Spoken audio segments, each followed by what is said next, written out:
And we're live. So welcome everybody to this remote interview. My name is Lisette and I'm interviewing people and companies doing great things remotely. Today on the line, all the way from Atlanta, Georgia, I've got Bryan Miles. Hello, Bryan. Hello.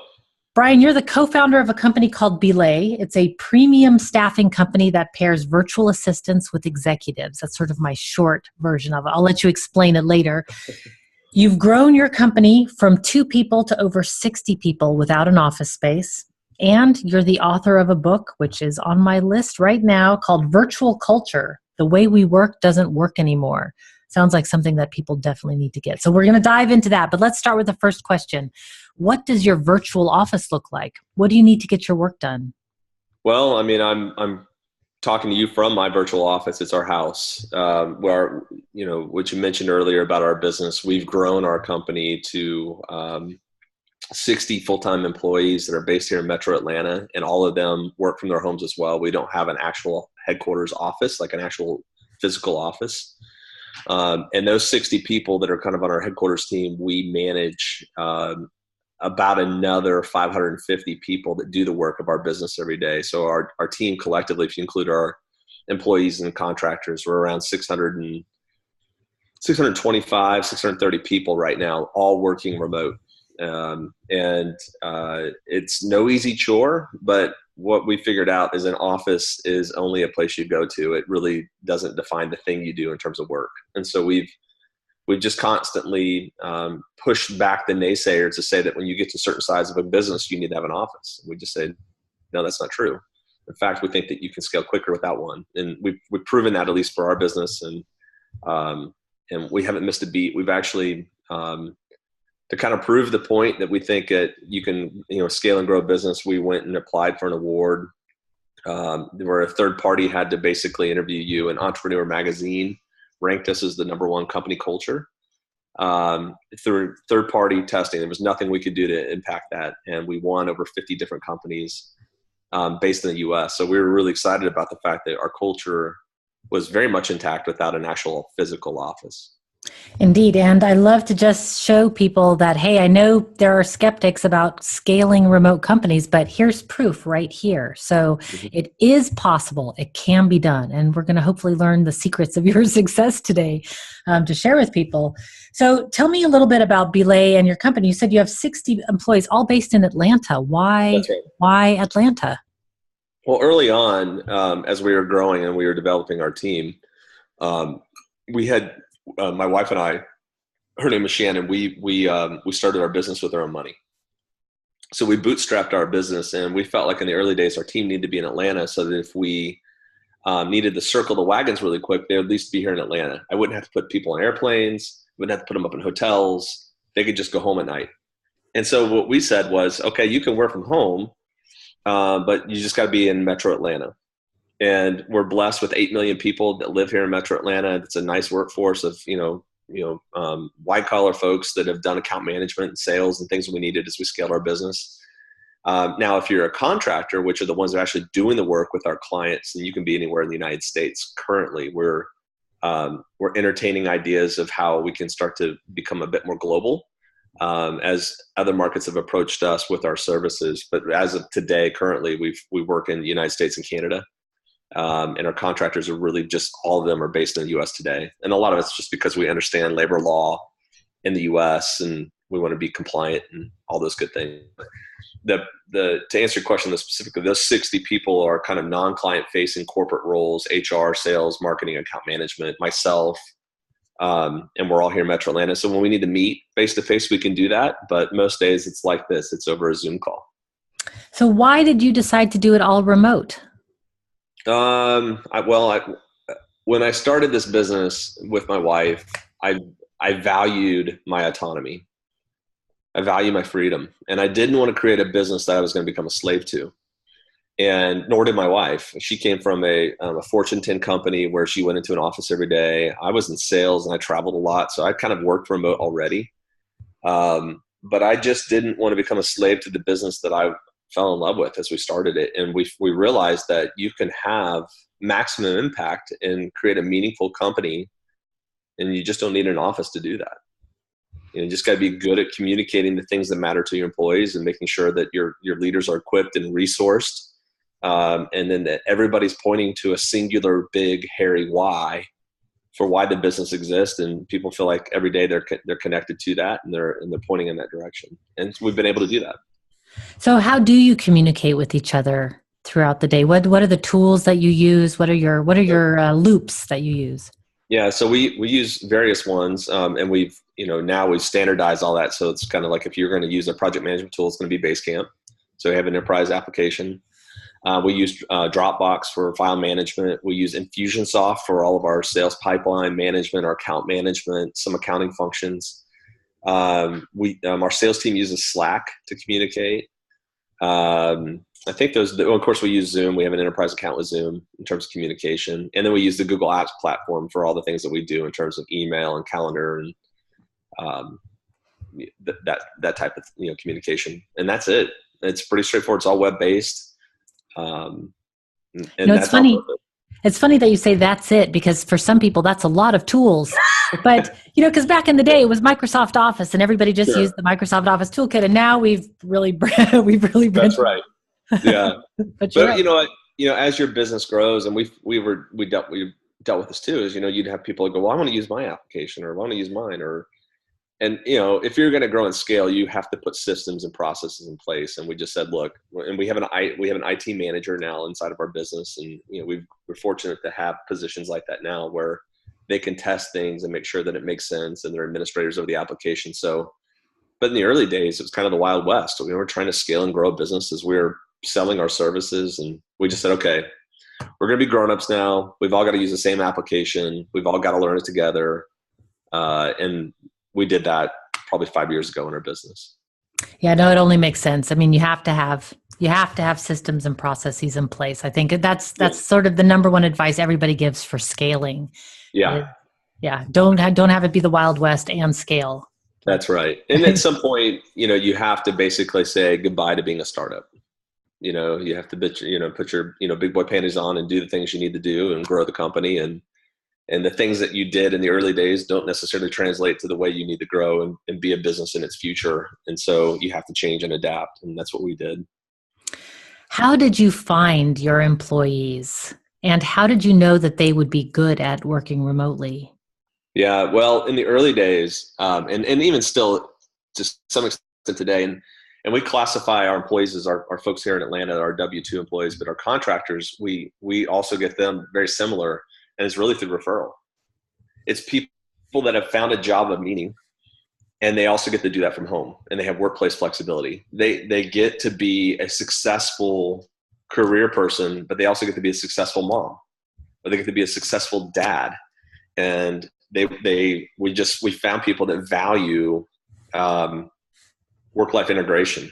That it's quite okay for us to know that, as long as you're producing the results that are expected of you, it's okay that you go and get in the carpool line at your kid's school and pick them up.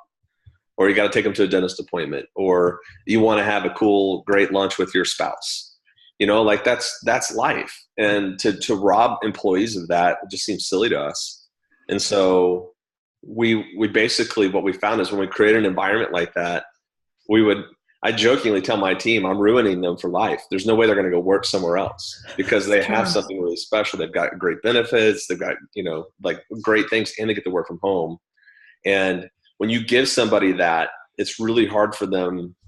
Once they taste that freedom and that autonomy, it's really hard for them to go backwards and to subject themselves to an office or a cubicle where they're kind of punching in and out with a time clock. And that's a bad soul-sucking thing to do to adults. It's true. It's amazing, though, how much resistance there is from managers in order to do that. And so maybe we can dive a little bit into that. What resistance? We were talking a little bit before that there's a lot of senior managers out there that are not open to remote working. And I'm curious, why do you think that is? What is it about the senior managers? Why are they so hesitant? I think... they're people too, right? Like they want to go out for lunch and... Yeah. Well, and they are, but I think that they also feel like they've earned that right over time. They've done the things necessary to get to the position where they can do that. And everybody's got to kind of earn their keep. And I think that that's just old school thinking. Me personally, I think that, and here's why. I believe this is true. And I've been doing this now for 8 years, having a company with people that work remote. And before that, I led sales teams that were remote as well. So I kind of have, I worked remote for a really long time, a couple decades now. And it's this notion that people in an office, they won't admit it, but this is what they're thinking. If I can't see you, I can't control you.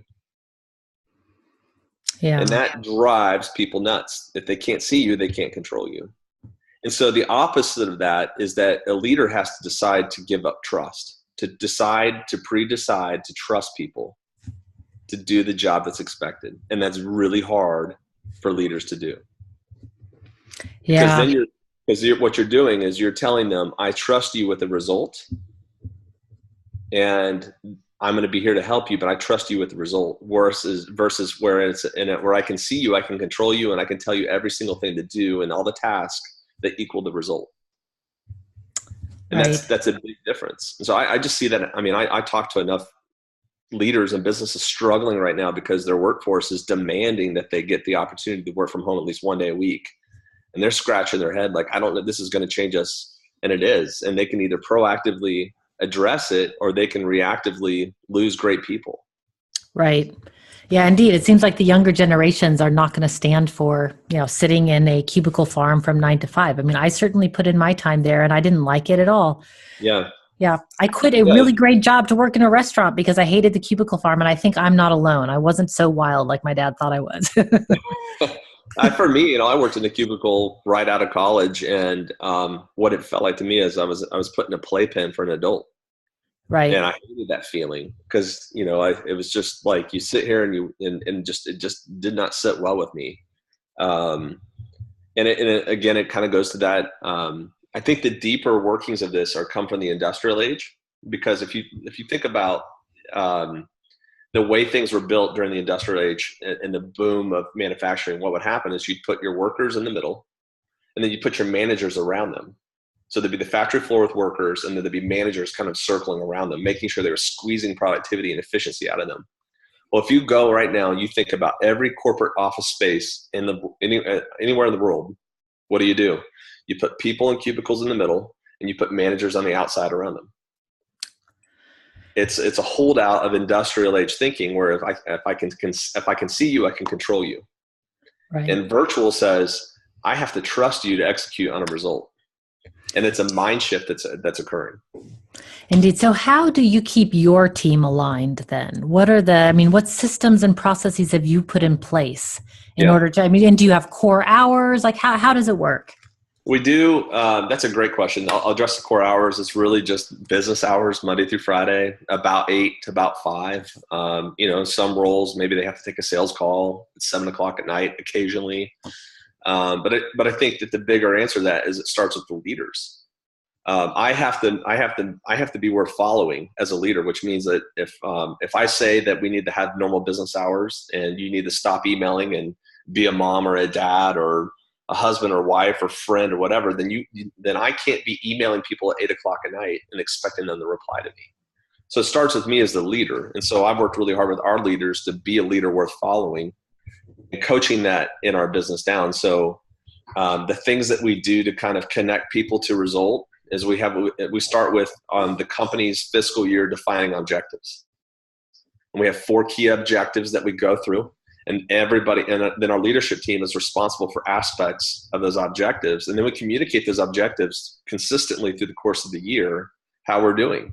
So our team as a whole knows where we're headed this year from our 4 core objectives, but they also know the specific component parts that equal that. Then on top of that, we layer on what we call our key result areas, or KRAs. And that is our equivalent of a job description. So what we found, most people that I know that are adults, they like to be delegated to a result, not delegated to a task. So when I work with our teams, we say, hey, this is the results that expected. Feel free to fill in the blank as you see fit. If you need my help, come get me. that this is the result that's expected of you, not here's the 87 things you have to do to get to the result. So I find that adults just love that. They feel empowered and free to do it. And then they know to come to us when they need help. And we do that and we resource or equip them. But the KRA then becomes a really simple document. It says you're winning in your role when it looks like this. And so we paint a picture for them what winning looks like in their job. And so they know an image of what they're aiming for in their role inside of our business. And it's one page. If you're a senior leader in our business, it's maybe a page and a half. Even like our CFO, it's 2 pages. A very complex role. We just tried to make it really clear. This is the image or the vision for what the role looks like. You're an adult. So we're going to treat you like one. And this is the result that's expected of you. And what we find is people, they're able to more specifically identify saying, yes, I'm hitting the mark or I'm not, versus here's the 52 things you have to do to be great in this job. Plus, you get the creativity of whatever the person brings to that role. I mean, they'll solve the problem probably in a totally different way and maybe better than you would have if you had outlined the specific tasks. Yeah, you might as well get a robot then if you can outline the tasks. What happens when results are not met? Well, we have conversations. We coach our leaders and our team to have courageous conversations. Inside of our company, we've taught our team that we've developed what we call 3 conflict norms in our business that we train our employees on. And we just teach that conflict is okay, that when you need to have a courageous conversation, you can have that in our business. And that's, it goes back to the baseline that we believe our employees are adults. We're not raising kids here. We're raising adults to go do great things on behalf of our business. Right. And I use that a lot, but when I'm around corporate America and other capacities, it's like they kind of dumb it down where adults are treated like kids. And I don't want to work in an environment like that. So that's why we say that adults versus, kids. But when our 3 conflict norms are, the first is TSA rule, which is when you see something, you have to say something. If there's something that's impacting that you see in the business that could jeopardize or hurt our business, you have a responsibility to say something and to take that up, to bring it up with your manager, to take it to somebody in senior leadership or whatever. The TSA rule is you see something, you say something. The next one is we say you can hunt elephants. So like if there's just the obvious thing in the room that no one's saying, but everybody knows the elephant's in the room, you have the right to verbalize it and say, the reason why we're not doing this is because of that. Or, the reason why we're struggling with this is because of this huge elephant in the room, and this is what it is. So we embrace the conflict, because if it becomes a conflict norm and we all accept that the people have permission to say what the elephant is, then that's okay. And then the final one that we talk about is we welcome the contrarian. So we value good, healthy debate in our company. The best ideas are ones that are generally beat up, not told to. And so we've just decided that even if everybody in the room agrees that this is the best thing since sliced bread, we're going to have somebody basically take on the contrarian role to beat it up so that the best idea comes out of that conversation or that decision and so forth. And so when you put those conflict norms in place and you say, look, we welcome appropriate conflict because it makes a better company. Right. And so that's how we handle like tough things in our conversations with our team when they're not missing when they're missing the mark, or when the result's not what's expected or what's happening. We do that. And one other big thing I'd tell a business to consider doing, and we've done this as well, is we've taught our team how to trust. Trust is a very important factor, I think, in the growth of a remote organization, but I think it's true of any company really, whether they have a physical presence or not. We decided early on in our business that if we were going to teach people how to be trusted and how that we as leaders were going to trust them, we had to also teach them kind of the method for how that happens. So we just say it, we train this in our employee handbook. We train this when we're together, but it's that when there's a gap in what's expected and versus what I have experienced, and there's a gap, I'm going to automatically decide to fill that gap with trust. Then I'm going to come to you and I'm going to verify. Ah. So for example, let's say that I owe you something. I promised something to you by Friday, 5 o'clock. I didn't get to it. I didn't get it to you on time. Well, what's Bryan doing? Is he's always slacking off or, whatever. Or maybe Bryan had to take his kid to a doctor's appointment. Right. Maybe there's a really legitimate reason why I didn't do it. Or maybe I'm waiting on some other intel and I just didn't communicate that to you, and that's my fault. But we just decided that if we're going to work together in a remote capacity and we can't see everybody every day, we need to fill the gap of trust and then verify. Right. And that has helped our organization and its culture in ways that I can't fully articulate, because people feel like there's no one out to get them. Right. That's huge. And so, you can put a religious tone on it or whatever, but we just feel like people should get grace, and we should, like in tennis, they have this thing called foot fault. So, if you have a foot fault, you get to have a do-over. Well, in our business, we should have that. We should have some grace in what we do, and we should trust people, and we should default to trusting people because we can't see them and they're adults and we believe good things about them. We hired them, so we must have liked them for some reason. Right. And, we've just decided that we're going to fill the gap of trust. And most times there's a legitimate reason for why a gap occurred for whatever purpose. And then you find that coworkers start coming together, and there's greater trust that's built on those pre-decisions of trust. I love it. It's because when we can't see each other, we start to make a lot of assumptions just naturally. And when you're not responsive, then people generally don't assume the best. That's right. They're like, oh, it must be slacking. And they're never like, oh, he must be doing something really important or great. That's right. I love that you've consciously and deliberately chosen to implement that. I think it's sort of a stronger version of assume positive intent. Yeah. It's just assume that they're adults doing their jobs. So that's right. Yeah. And in our employee handbook, the heading for this, we call it our rules of engagement. Love it. It's how we operate, and and I don't get it right all the time. I'm far from perfect. There's sometimes I get really ticked about something or whatever. And I'm like, oh, that's right. I've got to trust. I'm going to go verify it, but I need to assume the best, right? Or I believe that there's a reason why they couldn't do what they said they were going to do or whatever. And most times there was a legitimate reason for it. Right. Right. Yeah, that's a great one to keep in mind. Well, we're nearing the end of the time, but we cannot not talk about your book. So your book called Virtual Culture, The Way We Work Doesn't Work Anymore. Looks great. I looked it up on Amazon. Looks great. Thank you. Why did you write it? And tell us a little bit about it. I wrote the book because when we won the award last year, or actually 2 years ago now, in Entrepreneur Magazine, for top company culture, we had a lot of phone calls from companies saying, how did you do this? How did you do this without an office? And after explaining myself more times than I can remember, I thought, I need to put this in writing. It's now time. I feel like we had some history on our side. We had, it wasn't just an idea. We actually had, baked it and seen it through to a certain point where I felt like I could actually, with some confidence, communicate that some things that we were doing that we felt like were making our virtual company work really well. And two, I also wanted, just selfishly, I wanted to chronicle the story of how we got going so that my kids one day could read it. And I'd always been kind of a thing to have a published work.